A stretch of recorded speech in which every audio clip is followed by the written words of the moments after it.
How do you do? I'm Dustaroo. Dead by Daylight is releasing one of their best chapters to date, their collaboration with Dungeons & Dragons, with the new killer Vecna, the Lich, one of D&D's most ever-present and dangerous villains, who is not Thanos, I promise.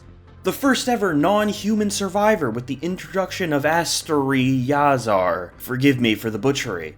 Not only do we get a goofy looking elf, but we get two of them! D&D is also adding the first survivor who is technically two people, giving the players the option between switching between male and female elf with the switch of a cosmetic top. And we're not done here either, as we've gotten a new map that does something entirely new with how maps are played, being a mix of a standard open map we all know and a claustrophobic indoor underground map, actually crammed with as many D&D references as one fan could handle. So is Vecna strong? Are the perks usable? And is the community going to hate the map? Let me take you on a semi-in-depth ride of the Dungeons & Dragons chapter and all the imperfections with it. I want to start with something fun, so let's look at the elves. Throw away that Dwight skin, because now we actually have some long-eared beings from the land of fantasy, and they bring in some fun but disappointing perks. As said earlier, these two survivors are packaged in one. In D&D fashion, it's up to the player to decide their characters. But this is DBD, so this is the best we can do. Pick from the two. But still pretty cool! They are bards, which are basically battle musicians. Lucio before technology. Their whole role is to bless, buff, and heal their team through motivational bangers. These two's perks are based around spells from the world of Dungeons & Dragons. So let's start with the perk that is basically only going to be run with how it looks rather than what it does. Bardic Inspiration. Press the active ability button while standing and motionless to enter a performance interaction that lasts up to 15 seconds, and empowers all survivors within 16 meters of your location. The empowering effect depends on the result of you rolling a d20, and lasts for 60 seconds after completing their performance. You score a 1, that's a scream, and the perk is cancelled. You get a 2 to 10, that grants a 1% progression bonus to all great skill checks for you and your teammates nearby. 11 and 19, it causes 2% progression bonuses. And at 20, which is really rare and really hard, you get a 3% bonus progression. And this is on a cooldown of 60 seconds, whether you finish the performance or cancel it. This perk makes me upset for a couple reasons. The biggest is we shouldn't be adding any more of these kinds of gen progression perks to the game. We don't want hyper-focused, stakeout, barb inspiration sweat squads in this game, do we? Especially with gen regression being nerfed in general, and we are about to face the wrath that will be Weaving Spiders' massive buff. It shows that the devs are thinking more about how they can make thematic perks rather than good and healthy ones. But the real reason this perk pisses me off is that it's really funny. Look at it! Look how much fun everyone is having! And they could have done something cooler with it, to give survivors some other kind of buff. But all we get with this perk is that it's going to be highly exploitable by those looking to abuse it, and kinda trash for all those who aren't. And solo queue. It stings more because of what it could be rather than what it is, but what it is going to be is a problem. But hey, even if it doesn't change, who could stay mad at DBD's first proper emote? Mirrored Illusion, a personal favorite of mine. After repairing generators for a total of 50%, Mirrored Illusion activates. Press the active ability button next to a chest, exegate generator a totem to spawn a static illusion for 120 seconds. Not really anything to say about this perk besides it's just really fun. I'm happy it exists, but it is really bad. Basically a worse blast mine. I hope they can change it and let us also be able to place it while crouching so we can put it in corners mid-chase, use it as a deception tool, because as of now on gens, totems, exegates, it feels pretty restrictive, and honestly just really not worth running, except for a slight chuckle. Still Sight. After standing still for 4 seconds, Still Sight activates. The auras of killers, chests, generators are visible within 18 meters of your location, and if you move one step, that's all gone for another 4 seconds. This is not a great perk, it's just another basic information perk, so you'll always be able to find gens and possibly the killer. The 4 seconds of waiting is going to hurt it a lot. I think 3 seconds would be a massive buff with how bad 4 seconds is. It doesn't have long range, but it probably can be extended with open-handed, and then I could see this perk being exploited by teams as a massively tuned down object of obsession. But now we come to Vecna, the true shining light of the D&D chapter. And in a chapter that shines so bright in many different ways, that's quite an accomplishment. Vecna is one of the coolest thematic killers ever taken in by the entity, the power being a ton of little spells but done in such a smooth and satisfying way has already placed Vecna high up on my list of killers I enjoy to use. I love that he feels like a Swiss Army knife of ideas, and they figured out a way to switch between them all without feeling like ass. The radial wheel they use for the spells is being stolen immediately and incorporated into my next custom chapter, coming soon. But that is where the positives come to a screeching halt. Vecna, while possibly being the strongest killer ever to reside in the realm, lore-wise, he's at least top 5. He's by far one of the weakest killers, as is on the PTB. And before people jump on me saying you just need to figure out his power, I'm sorry he's not Chucky getting a free hit every 18 seconds. At least hear me out. Vecna, as of now, is weaker than a plastic chair leg.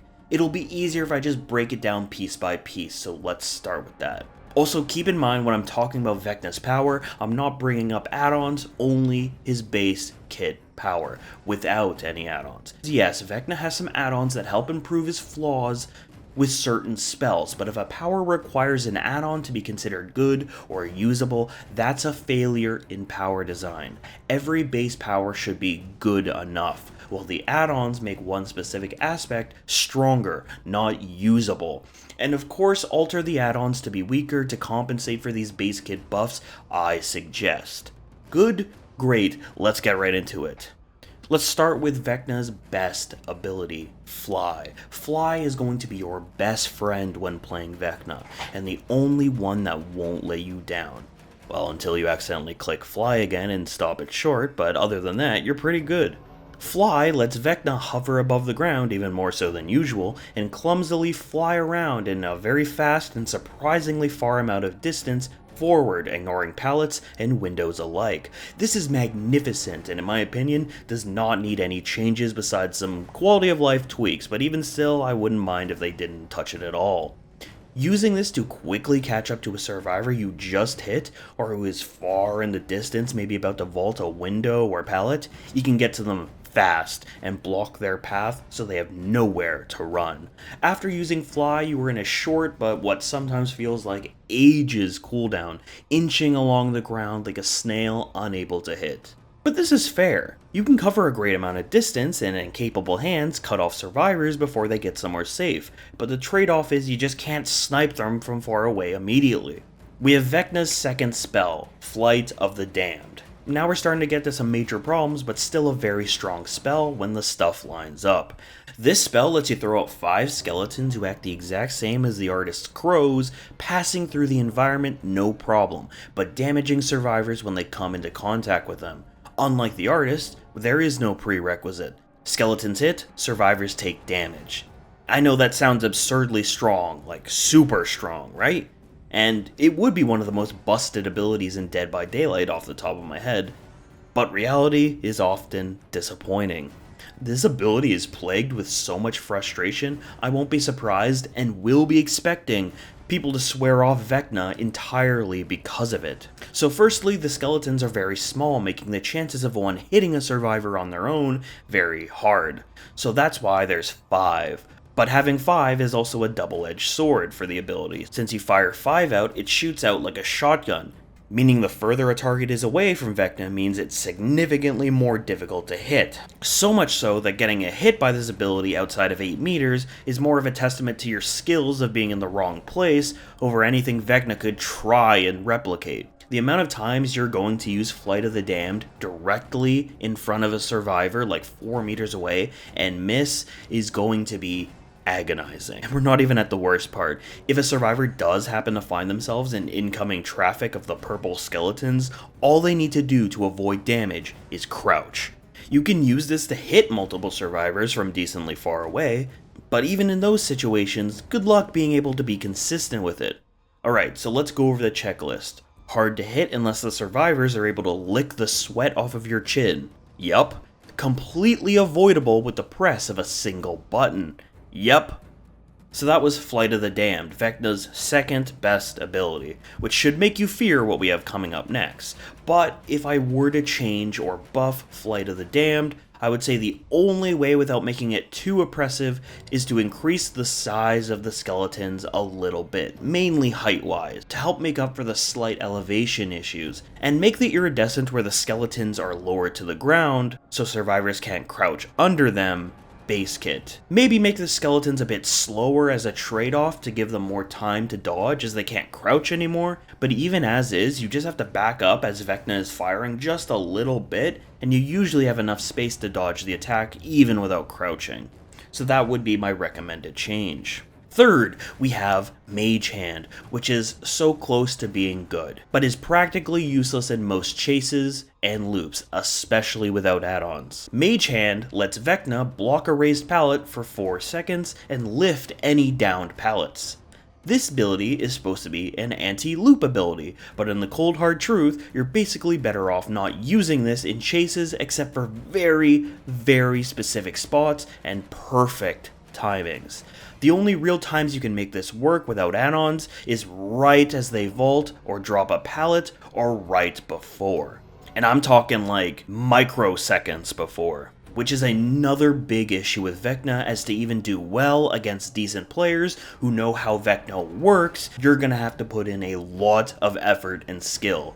Let's just say Vecna reminds me of the Singularity, but if he was casual friendly. But back to Mage Hand. 2 reasons why blocking a pallet for 4 seconds and lifting a pallet doesn't really help most of the time is Vecna becomes slowed after using this power, meaning no matter how close you are to the survivors when you use this ability, preventing them from dropping a pallet in like 90% of the situations and loops, and if they just hug it, they have enough time to avoid you and make it to the pallet again, safe, dropping it anyways. Not to mention, there is a survivor item that, when Mage Hand is used, will give a survivor a 7% haste boost, making those few situations where you might get a hit on a survivor because you perfectly hit the pallet at the right time is gone. This is such a sad ability because it will gaslight you into thinking maybe this time it will work. If I could change this ability, I would do it in 2 ways. First, remove the slowdown Vecna gets from casting the spell.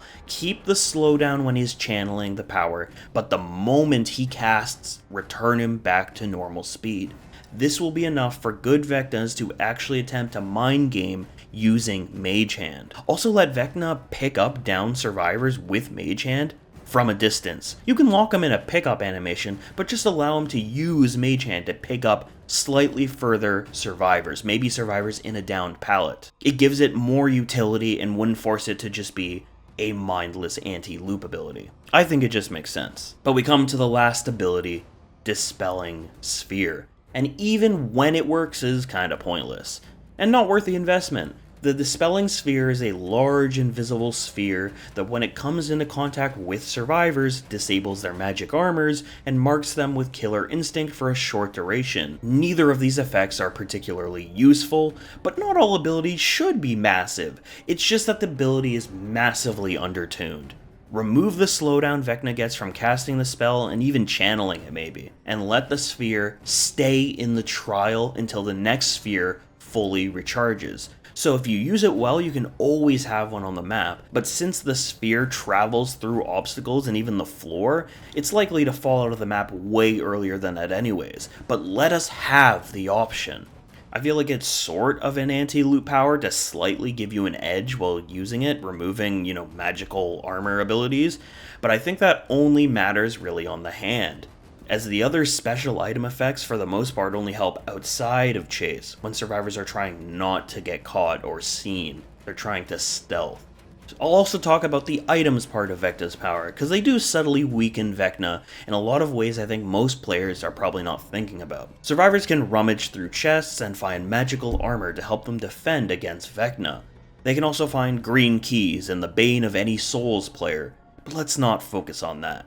Before I start to tear in, let me say I love this mechanic, and I'm glad they made it, but they need to make Vecna stronger overall, because these are just kicking this old dude while he's down. Survivors can find armor pieces that let them see the invisible sphere, see the Flight of the Damned's aura while they're traveling, see Vecna's aura while he is using Fly, get a 7% haste effect while using Mage Hand, and if they're really lucky, they can find Vecna's eye or hand, which are strong items, but also a double-edged sword. The eye turning survivors invisible and granting them a haste effect after fast vaulting out of a locker, and Vecna's hand, which teleports them to another random locker further away after fast vaulting out of said locker, all at the cost of a health state and being able to be fast moried on next down. So not only is Vecna's power lacking in general with actually being able to tackle survivors and pressure the map, but also survivors can find buffs just by looting chests in a second-long animation. They can also have 2 of these, plus the eye or the hand, all at the same time, all game. Meaning as Vecna, you will almost always have your location revealed at all times, and with 4-man survive with friends, basically always having your general location known, since each survivor would have 1 of each type of armor, showing Vecna anytime he uses a spell, all game. I don't think this should be changed. I honestly think the armor's a lot of fun, giving Vecna a new taste each time you play against him, because you will only have 2 pieces of armor all game, and you can swap sometimes, but for the most part, the first 2 you find are yours, and this changes from game to game. But you can't just give and give and give and expect Vecna to still feel good to play. The beauty of his power is I don't think he needs any reworks to be turned from shit to strong. Just light buffs here and there, and with enough of them, he could become one of the strongest characters in the game. So it leaves me hopeful that launch Vecna will receive the buffs he deserves to feel good for players on launch, and if he does, he will become one of my most played killers. But enough about Vecna being weak, let's talk about how bad his perks are for this chapter. We have Dark Arrogance. Permanently increase the duration of killer blinds and pallet stuns by 25%, and also permanently increase your vaulting speed by 20%. I think this may be one of the worst perks behavior has squeezed out in a good long while. It's only 5% more than Bamboozle, and you get the massive drawback of 25% longer stuns and blinds, which on its own is terrible. The only real issue I find with this perk is there are a ton of other perks in this game that now make vaulting windows incredibly fast, which in itself is not massively super powerful, as you need to devote a whole build to it. But on some characters, especially one who's getting a buff this same patch, this will make windows non-existent and remove a massive aspect of the game for survivors. Just like Spirit Fury Enduring, this combo dumbs down another big aspect of the game for both sides. I hope this gets reworked in some way, cause it just sucks when people litter and never pick up their trash. We have Languid Touch. When a survivor scares off a crow within 36 meters of your location, Languid Touch activates, causing the survivor to become exhausted for 10 seconds. It's a simple enough perk, which is probably the only perk in this entire chapter that I see possibly being used outside of some niche builds and as a joke, as this basically removes Dead Hard from the game, Lithe in a lot of situations, and various other exhaustion perks. But with this Languid Touch, you will still never be able to touch Sprint Burst. So if this perk ever saw considerable play, Sprint Burst would become the go-to exhaustion perk, and then people would stop using this, meaning it probably never actually sees any more use. So another killer perk to the pile, possibly. Weave Attunement. Whenever an item is depleted for the first time, it automatically drops. The auras of the dropped survivor items are revealed to you, as well as the auras of any survivors within 8 meters of them. This causes survivors picking up a survivor item to become oblivious for 30 seconds. I'm going to answer the first question you're all asking about this perk. Yes, this perk is going to be run almost exclusively with Franklin's Demise. Yes, you're going to hate it, and yes, you will be saying goodbye to your favorite items. Hag has a new perk, and other than that, this perk is kind of bad. Once survivors know you have it, they'll just pick up their item, or never deplete it to begin with. Trash without Franklin's Demise, and still not great with it, but it will be used to annoy you. The final piece to the Dungeons and Dragons chapter is, of course, the map. Wait, do you hear that sound? That sounds like likely Dead by Daylight's new most hated map, from both killers and survivors. Step aside, RPD, you have some competition. But seriously, I do believe a ton of players are going to detest this map in a couple months, almost exclusively because of the underground. It's both confusing to navigate, like really condensed. If people get lost in the RPD, I think we're going to be seeing some survivor mains families filing some missing person reports very soon. On the killer side, I think it gets a lot more of the short end of the stick here, as the downstairs is filled with very strong windows and pallets, making it painful for a lot of certain killers to actually navigate. But don't you worry, it is Skull Merchant approved. The biggest issue I think people are going to bring up is how difficult it's going to be to protect both upstairs and downstairs generators. There are, as I believe, 3 ways to get downstairs, but they're all relatively in the same area. And the time to get back and forth is going to punish particular killers way more than others. If you have a really easy to pull off teleport, this map shouldn't be too much of a problem, but a lot of killers don't. The thing is though, I really enjoy the map for what it is, problems included. I am one of those people who can see the fault with indoor maps, but enjoys their unique alternative gameplay, in contrast to the same small square of junk scattered everywhere with some main building slapped down. Unbalanced or not, this map is beautiful aesthetically. Even the outside has a dark, grimy fantasy tone that I really dig, and the downstairs, while being claustrophobic, has a lot of charm for me. It kind of feels like a better RPD with all the connecting paths, using more of the space, plus all the D&D Easter eggs that the underground is just littered with. I only recently started learning about D&D after playing Baldur's Gate, but now with the DBD chapter, I think I'm finally going to have to do some reading about the world where my wife resides. Just give the word and I will kill the clown.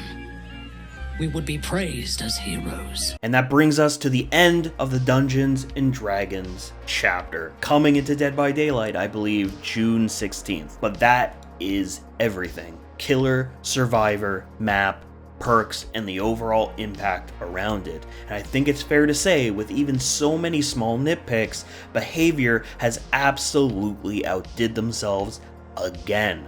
A fantastic chapter and a fantastic start to what looks to be Dead by Daylight's best ever year. At least, I'm hopeful it will be. If you enjoyed this video and want to see more like it, please hit that like button and maybe even subscribe. A second for you, but a ton of help for me. So, thank you all for watching. My name is Dustaroo, and I will see you all real soon. Bye-bye.